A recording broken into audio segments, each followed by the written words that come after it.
fruits that are there, that's from the tree of life. Oreos have to do with... Okay, good glorious morning. It's time for Coffee with Reverend Glory. It's been a minute. Yes, I know. And some of you have let me know. So, I tried to get off the coffee. Didn't happen. Anyway, I wanted to talk to you this morning about every morning I wake up with like a song kind of like inside of me. And sometimes it gets kind of stuck in my mind. And I carry it for a while. And so the song that came to mind this morning was, it says, needle and a thread, gotta get you out of my head. Needle and a thread, gotta wind up dead. Needle and a thread, gotta get you out of my head. Needle and a thread, gonna wind up dead. I've got to something anyway. But the part that resonated with me and just stayed with me for so long was that part about needle and a thread, gotta get you out of my head. Needle and a thread, gonna wind up dead. And so as I went into meditation time, and then that ran through my mind, I'm like, seriously? So I thought about it quite a bit more. And at some point, it stayed on my mind so much, I thought, what in the world? Well, my meditation this morning had to do with healing and the power of healing and faith and the word and the soil and the way energy works together for the creation of healing from dis-ease or discomfort.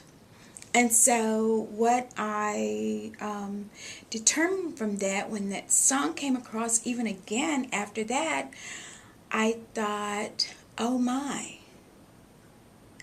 The brain, the mind is very, very, very powerful tool in the healing process. Very necessary tool. And we have to pay attention to what we've got in it. Now, I was a professional seamstress for many years, and so I know about the needle and the thread, okay? The needle and the thread is what weaves a thing together, okay?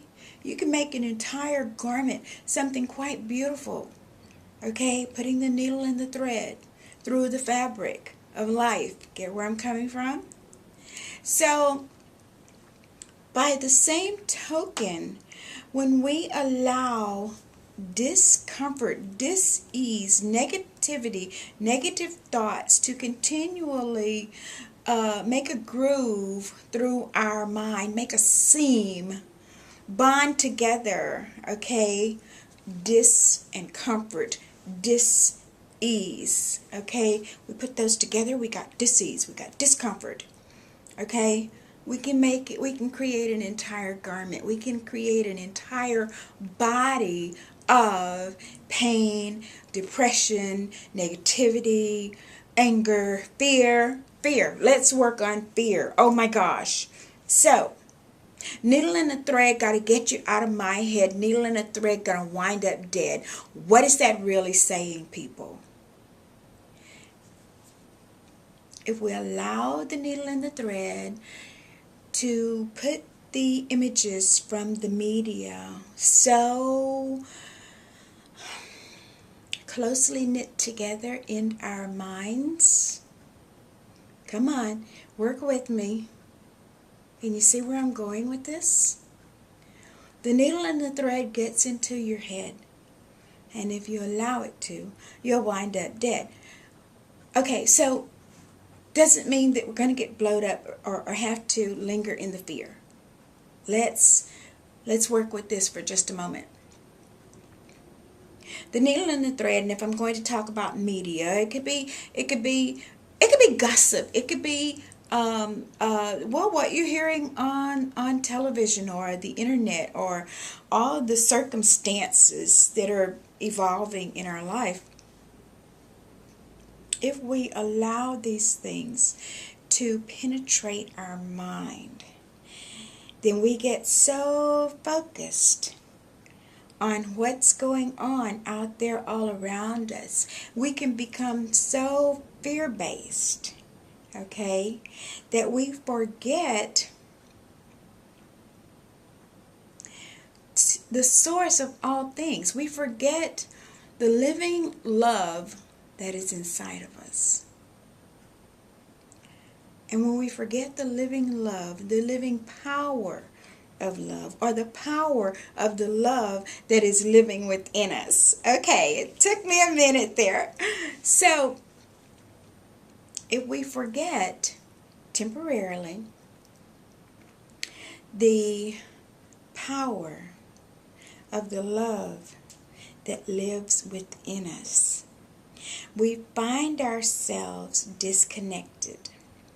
Now I want to talk a little bit about disconnected. Being a professional seamstress, and I'm still going to talk about sewing because there have been times that maybe I passed by the cart or something like that, and I sat down to the machine and I pressed the button and it doesn't go.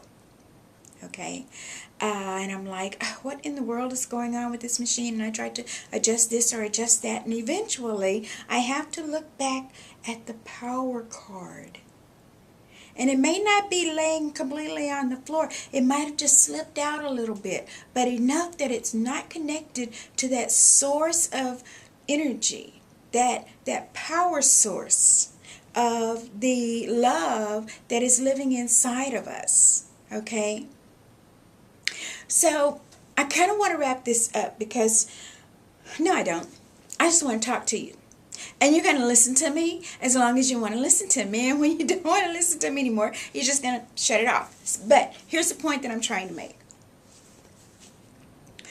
I always have felt that dis-ease was a reflection or a revelation of the disconnection that we have with God. And I say God is love and love is God. Same word, same principle, same thing. And for the sake of this presentation, I'm calling it the power of love that lives within us. The power of love heals all things. Perfected love casteth out fear. So then fear no longer exists. So where do we get it from? We get it from the media. We get it from the internet. We get it from the magazines. We get it from what we hear our colleagues talking about. We get it from everywhere. Okay, it's in the air. I am looking forward to the day that more love is in the air. But in order for that to happen, we have to start reconnecting. First of all, with the power of the love that lives within us individually. So in order to heal yourself, okay, I can't heal anybody else if I'm not healthy. But to some extent, in the sharing of the love or compassion that Spirit may give me to guide someone else, I may very well be healed. Okay? The blessing comes for both of us. Alright? So, back to my previous topic, the needle and the thread. Okay? What's the needle? The sharp-pointed object that pierces. Alright? That thing that we look at or that we hear so profoundly. Okay? That it can bond. Now, when I made a seam in a garment, it left a little bit of a groove in the fabric. Alright? So when we get these images and these impressions laid into our minds, it could just be within your own body that you feel some pain or discomfort, and then you begin thinking, oh my gosh, what is that? Do I have cancer? Do I have a cold? Am I catching this? Am I catching that? Okay, see where the needle begins to pierce, and the thread follows through, because the thread is going to be the connecting factor.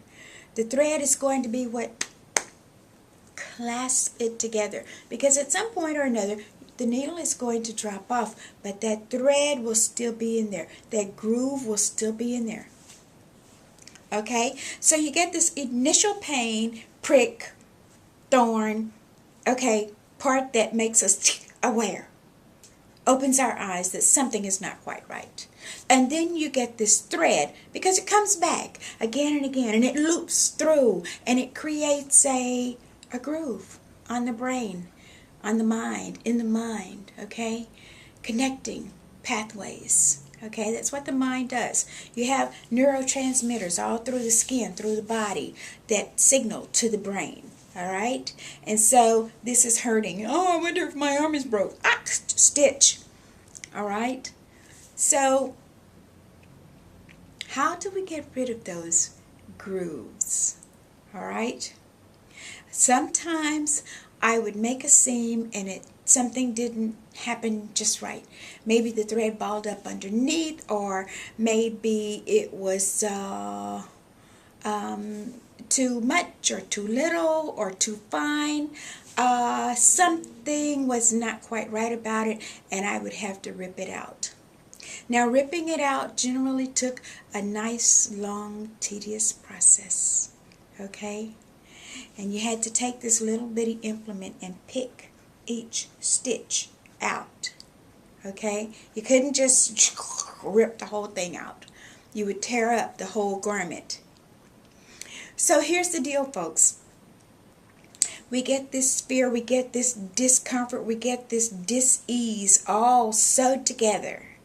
How do we get it out? Sometimes stitch by stitch, by paying intricate attention to the thoughts that are coming across the mind. Okay? So you have to, first of all, begin to rip out those thoughts. Yeah, okay, the arm is still hurting. Maybe it is broken. Okay, maybe you got a diagnosis from a doctor that says, yes, your arm is broken. Okay? And they put the casts and give you the medicine and all these kinds of things. But the true healing is going to come from in between here. Just like the impression and the information, the needle and the thread bound something in here. You've got to pick this out. You've got to say, okay, my arm is healing. Those bones are, so you've got to put some faith. That's where the faith comes in. Okay? So, we're going to pick out those stitches that no longer serve us, that are making us uncomfortable, dis-eased. All right? But what are we going to do with that? How are we going to pick it out? This tool that we had called the seam ripper that picked out those things had to be used intricately so that we didn't tear up the rest of the fabric. We just plucked out the parts, okay, stitch by stitch, that we did not want there, that did not serve us, that were perhaps imperfect. So that tool, I think, is going to be faith. And we're going to apply it in a process called affirmations. Maybe I got that a little backwards. Let's let the tool be affirmations, and we're going to apply it with faith to pick out the stitches. Thank you, Holy Spirit. It's taken me a minute to put it together today, but as I'm putting it together, I know you're putting it together too. All right? And we're going to get a blessing out of this. So we're going to use the affirmations. Yes, my arm was broken. Or yes, I have been diagnosed with this dis-ease, but I'm plugging back in, okay, to my comforter, to my power source of the love that is living within me. And I'm going to add to that my tool, my affirmations. Perhaps my affirmation is going to say, I know that the power of the love that is living within me will get me through this difficulty.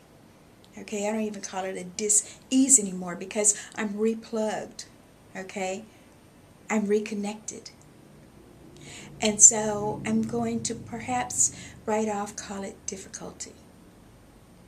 And then after I get a few more stitches of it whipped out, I'm going to have another affirmation that says, I know that I'm supposed to be healthy.